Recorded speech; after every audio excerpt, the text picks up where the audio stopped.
Call আছে জল নেই, বালিশাই পানিপাড়ুল মোড়ে পথ অবরোধ গ্রামবাসীর।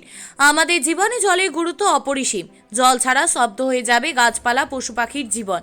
তাই গুরুত্বের কথা বিচার করে জলের অপর নাম জীবন। অথচ আমাদের জীবনে এমন একটি অপরিহার্য উপাদান থেকে বঞ্চিত গ্রামবাসীরা। পানীয় জলের দাবিতে পূর্ব মেদিনীপুর জেলার রামনগর 2 নম্বর ব্লকের বালিশাই পানিপাড়ুল মোড়ে সকাল থেকেই পথ অবরোধ শুরু করলেন গ্রামবাসী। জলের সমস্যা না মিটলে এই পথ অবরোধ চলতে থাকবে বলে এক প্রকার হুঁশিয়ারি দিয়েছেন তারা।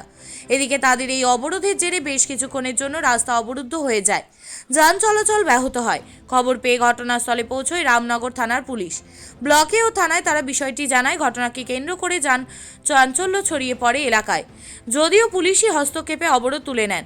জানা গিয়েছে, বড় রাঙ্কুয়া কাটাবাড়ি এই দুই গ্রামের বাসিন্দারা পিএইচই দপ্তরের সরবরাহের কলের জল পাচ্ছিলেন, কিন্তু 1 বছর ধরে প্রায় 10 থেকে 12টি নলকূপে জল আসে না বলে অভিযোগ।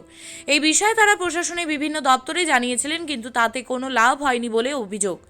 বড় রাঙ্গুয়া গ্রামীণ হাসপাতালে ভেতর থেকে জল পেলেও বর্তমানে সেটাও তারা পাচ্ছেন না। এক কথায় জলের হাহাকার দেখা দিয়েছে এই দুই গ্রামে। অতিষ্ঠ হয়ে উঠেছে জনজীবন। কোনো সুরাহা না পেয়ে শেষমেশ জলের সমস্যা মেটাতে পথে নেমেছেন গ্রামবাসী। কি হয়েছে? জল এখানে জল নেই, হাসপাতালে জল তো বন্ধ করে দিয়েছে। কেন জানো না কি করে আগে এখানে নিয়ে তো এখানে বন্ধ করে দিয়েছে, তারপরে হাসপাতালেও দিলাম জল আনতে বন্ধ করে দিয়েছে। এখানে আমরা বললাম যে জল এখানে। এই বিষয়ে রামনগর 2 নম্বর পঞ্চায়েত সমিতির সভাপতি অনুপ গিরি বলেন, আমরা অভিযোগ পেয়েছি, দ্রুত এই সমস্যার সমাধানে ব্যবস্থা নিচ্ছি। আসলে জলের পাইপলাইনে কিছু সমস্যার জন্যই কয়েকটি নলকূপে জল সরবরাহ বন্ধ হয়েছে।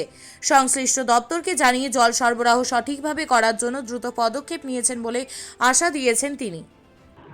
আমাদের বড়রাঙ্কুয়া মৌজা বা যে অঞ্চলে বড়রাঙ্কুয়া মৌজায় পানিপাড়া মোড়ে ওই কয়েকটা পরিবার আছে আর কি, তারা জলের কয়েকদিন ধরে জলের সমস্যায় ভুগছে, তার জন্য তারা কত বলছে সমস্যাটা যেটুকু জানলাম নিচের জলটা ওখানে আসে আর কি। কিন্তু বেশ কয়েকদিন ধরে, কয়েক মাস ধরে, প্রায় 1 বছর ধরেই ওই লাইনগুলো জ্যাম হোক বা যাই হোক না কেন জল সরবরাহটা সঠিকভাবে করছে।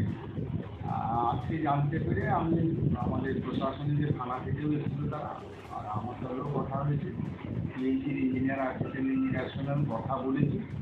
তারা আজকে আসবে, কাজটা দেখার সমস্যাগুলো হয়েছে দেখবেন, আর দেখার পরে যে সমস্যার সমাধান, আমি মনে করি আজকের মধ্যে সমস্যার সমাধানটা কিছুটা এগিয়ে যেতে পারবো।